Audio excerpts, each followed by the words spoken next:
Now it's time to add the materials for the lower part. I turned on the reference image. Let's zoom in and take a look at this first. Technically speaking, physically here we have two materials, the polished and the structured plastic. In the structured plastic, the part geometry-wise also has these holes cut in. Now these holes we could actually model if we want to be crazy, or we could use a Boolean modifier. We model this pattern, rotate it, wrap it around, and cut it out. Works, but is very labor intensive and thus slow. So I will show you actually a much faster technique how to explore these patterns simply via texturing, via using images. Later for manufacturing, then if we like a pattern, then we can just cut these holes more in a precise way. So in computer graphics, what we see here are actually three materials: the glossy, the structured or bumped one, and the bumped plastic with the holes. So let's take a look at the object here. So here we have our separation lines, glossy, structured, holes, structured. Let's go into edit mode. And we see here this perfectly lines up. Here it doesn't, so Control R, click, move a little bit, and there we have now actually the correct loop cut. Because we are not going to use subdivision surface modeling here, everything is meshed fine enough to look smooth. We don't have to worry about adding geometry to distort it. So our first task is now we will add a new material. And we call this plastic glossy. And let's give this a material. Again, it should not be black. We don't have this. Kind of something dark. We can adjust this later anyway. Make this rough. Make the roughness down. Maybe 0.1. So a little bit of roughness is okay. Because 0, it means it's a mathematically polished surface. We don't have this. Specularity, so the reflectivity, we set to 1 for the moment. All these values will be adjusted later a little bit. So this material is now applied to the whole object. So we go to Material, Preview. There we can see how this is applied. Now we would like to make a new material. So click and then New, and we call this one Plastic Bump. Okay. Here we could Control C on the black color, go to here, Control V, paste this in. Roughness 0.3 for the moment. Reflectivity we set to 1, 2. Actually 0.4 maybe. Again, it's just, I'm playing with extremes, so visually it's very easy to see. But right now we don't really see anything happening. Well, it's because we have two materials, but when we made the first material, that got assigned to all the faces. Now we need to assign this to the rest on the outside. Let's go to wireframe mode, press A, and then you see, oh, there's all this other stuff there too. So the speaker inside here. So what would be the best way? First, what we will do is actually we will separate things a little bit more. In object mode, H to hide this object. Go to top view. Then in object mode, go to shaded, tab, go to edit mode, and then go face select, hold the Alt key and click maybe on these two rings. Good. Now I can see where is the outer border. Then press C, move your mouse wheel till the ring is big enough, click, and now we selected all this inside stuff. Press P, or go to separate selection. This is another piece that's inside. For the moment, we simply take this out. We can always fuse objects together over and over again or separate them. This way it makes it easier for texturing. We also down here have, for example, the speaker. So all this is a membrane.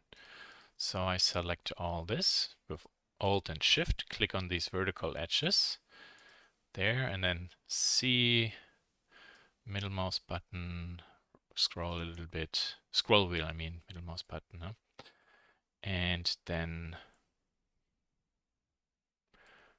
P and separate. Yeah, well, we're going to put this back together later. Yeah, for the moment, we take this out. This is good. Okay. Then in object mode, select this part and select the top part and H and hide them. So we only have this. Makes it just a lot easier. So in edit mode now, we have all this stuff gone. So when I go in and go to wireframe mode, press B and select over all this, then I could say, hey, you assign this bump material. Look at that. You see now? All this is looking very different. I just realized actually one thing might be good to show too. Alt H. Select this bottom part. Select this, Control J in object mode, or here join. Then this is my piece here now, so this together. In object mode, Shift H. Go to edit mode, click this one. Click plus and then a new material. We say speaker membrane. Membrane, is that spelled correctly? I hope so. And this is Control V, paste this thing in. This is not very reflective, 0.4. Okay, so now, because this is separated, we can press L, and L, you see how it selects all the stuff. And speaker, oh, ha, careful. Oh yeah, no, sorry. It did this correctly. And assign. So let's see when we play with this. Yeah, so this changes. Back to edit mode, press A, and then we will do a mesh and clean up, merge by distance. So we're welding them back together. Okay, see there's a little bit of an interesting shading happening, and that's because it tries to smooth it. Turn this on, and there we are back. So why did I do this? So we want to select through the whole object, and I want to prevent these things being in my way. So when I go to material and select this, so I select the material, that selects in all the mesh, and I can press H, and then actually the mesh is just hidden. Cool thing is, press tab in object mode and the mesh is back. Tab, go into edit mode and the mesh is there. Alt H shows it again. The only thing is, when you in general press Alt H, let's say even here I selected something H and Alt H, it shows it all. So this is the downside of this approach when we hide the mesh inside the body, which is why I, for example, prefer separating the meshes, and it's easier to texture because, as I showed you, I can glue them back together very easily. Very good. Okay. So, let's move forward in object mode. Alt H. What's this one here? Is it this one? Yep. Now we can delete. What? Oh. Need to turn this on. Okay, now there. Okay. This one here, all the time I will just hide so I can focus on the other stuff. Pretty cool. So how do we do now this stuff? So the bottom material is kind of done. Into edit mode, then we can hold Alt and select Alt Shift and click on all these edges. That selects all those. That's very easy.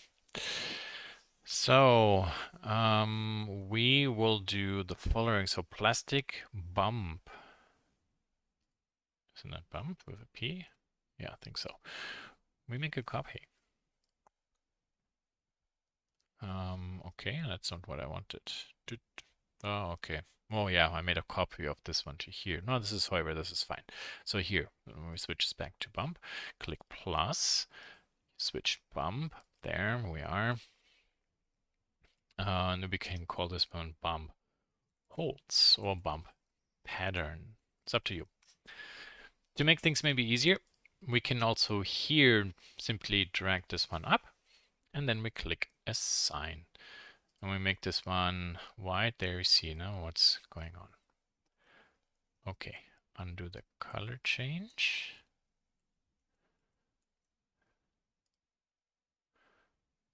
Very good. So what did I changed something here.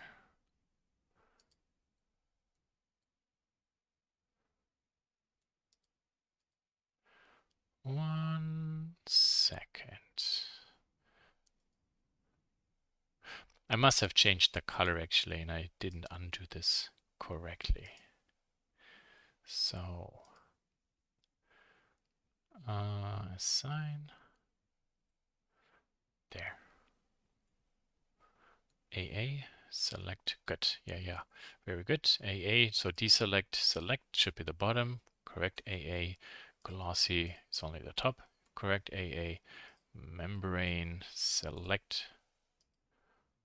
Ah, interesting. So there, chuck. This got a little bit confused. It's okay, this happens. This way I can show you how to fix these problems. So assign this AA, select, yeah, but you too. You can beat that one. Oh, yeah, it was the wrong material I got assigned to there. Oh yeah, we only have this one here with random. Oh, interesting. Yeah, it's random color, random material. Yeah, I thought actually maybe with random it would even give the materials different random color. It does not. Well, that's good to know. It only gives random objects a color. So we stay there. Good. So pretty much we're halfway there. So now we would like to project this texture on it. To do this in edit mode, edge select, select this, and control one. We don't really have a line here. That means then I will simply use this one. Or if I go to the side, 3, yeah, I see here, there I have this line. Yeah, let's try that. C middle mouse button. So I paint over it. Go to a side view and then simply adding this to there. Honestly, what I'm doing is really being super picky. You can just keep the back part, but this will be now here at the side. Okay, so why did I do this? With all this selected, edge mark seam. Then press L, everything is selected, U and unwrap. Okay, let's go to here and there, UV editor, shader editor. Okay, so there's our unwrapped stuff. Technically speaking, this is actually quite accurate because this is a cylinder that is tapered, so it's not going to be a perfect cylinder. But my problem is when I go open texture and use maybe here vertical. Well, my image is rectangular, but this unwrapped stuff is not. So I need to do a little bit of a trick here.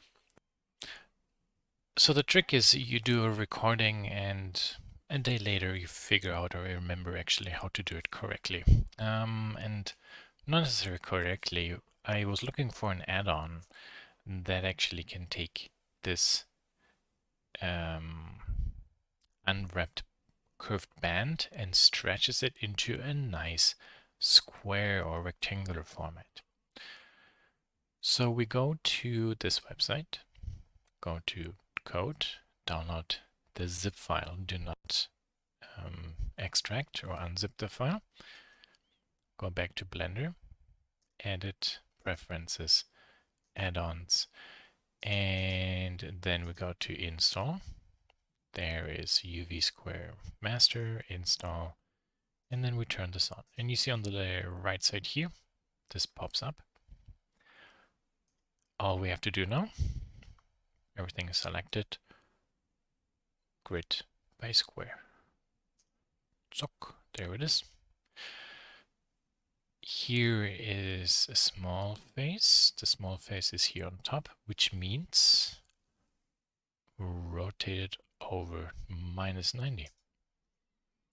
I have also this turned on, and this is turned on. So this point now I bring over, snap, and then S, bring this up, S, and there, very good.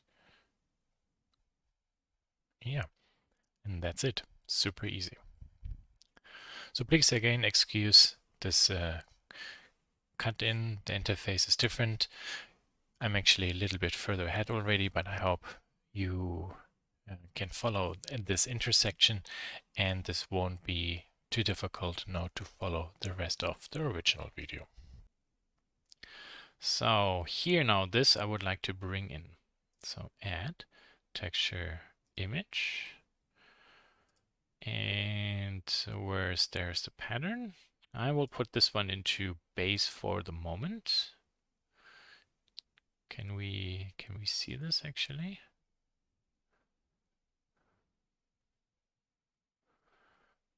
Interesting. Why don't we see this? Mapping is correct. Hold on 1 second. Color mixer.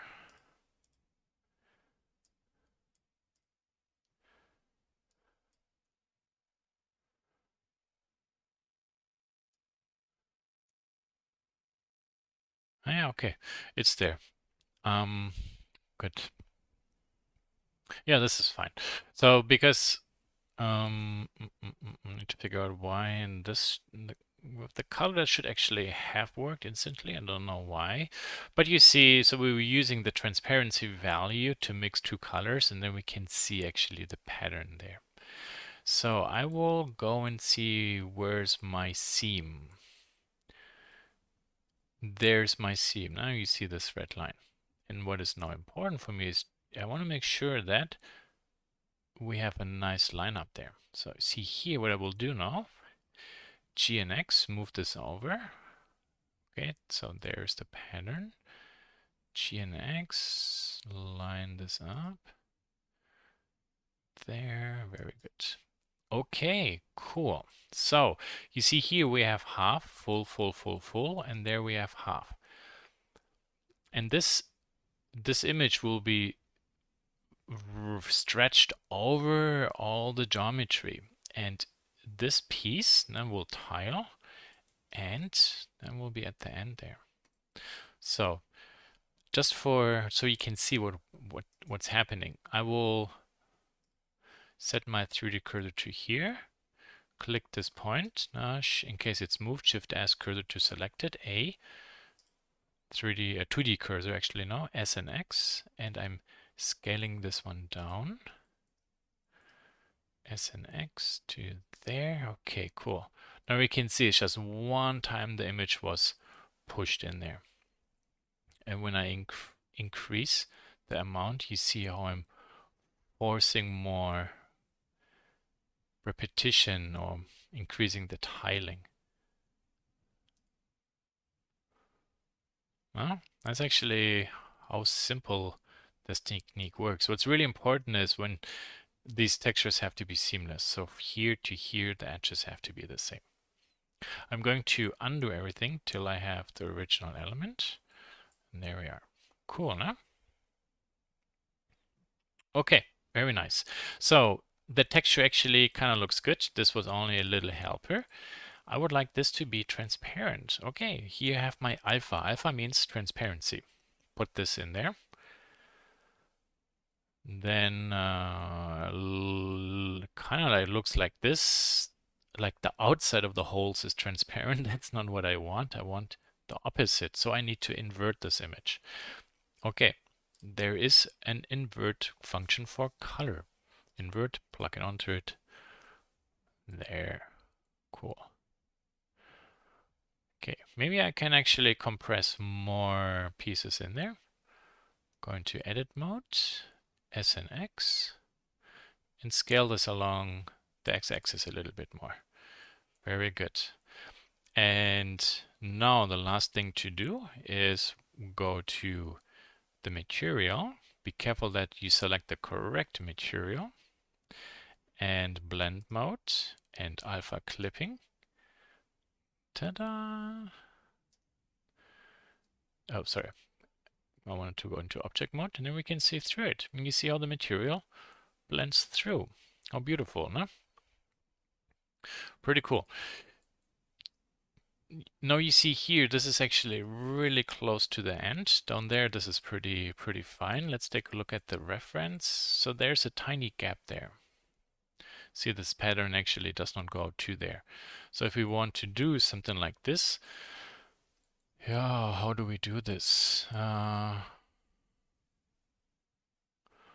So they have this one there. Okay, we'll do it this way. Control R, bring this to there. So I just added another loop cut. Control E, mark seam. Click this one. Control E, clear seam. Alt click this. Control E, clear seam. There we are. Then I will go face select, alt click this edge, control spacebar, go to materials. So this is just bump and a sign. So we put this one in there, very nice. And now I select this face, L, it selects all the material. I have to unwrap this one more time with the correct height. So, or no, actually, yeah, I have to U unwrap cylinder, there we are. And then change this to this, scale, scale, scale. We connect this to this corner there, and then I press S. Well, we want to scale actually from the 2D cursor. You see, then it's very easy to do this. Okay, much better. We have way too many of these elements in there. So S and X, and we decrease this. Very good. So this part is actually finished. In the next video, then I show you how we can swap the material out and do all the additional stuff.